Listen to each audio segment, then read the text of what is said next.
Ciemās atbrauca Fordiņš, tepat kaimiņš Buffraiders. Skatē gofra beigta. Lai nomainītu gofru, man vajadzēja noārdīt te motoru. Bišķi no apakš, bet ļoti veiksmīgi. Un šitam te utemi jānoņem ieplūdes kolektors, viņam uzbūvēts kopā ar katalizatoru un gofra rekur galā. Nu, jaunā gofra man ir uz galda. Var teikt tā, cīnījos labi, skrūves pa laimi nekur nenolūza. Dabūju pat te vaļā, bet nu dabūt viņu ārā bija problēmas. Nu nezinu, cik man pagāja, te 11,5 stunda. Nu, ir uz galda. Nu tagad, ko, jāsāk zāģēt un metināt.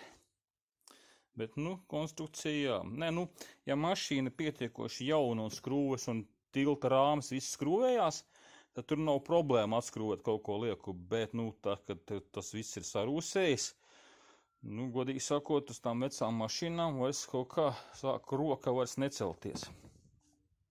Tev kaķiks iekšā rekā sakusis ir. Tā.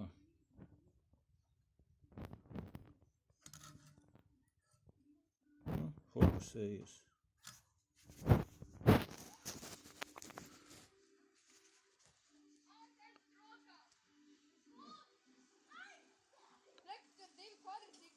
Nākošu gadu ir viņiem krantī, un droši, ka viņš maksā viss kopā ar kolektoru kosmosu.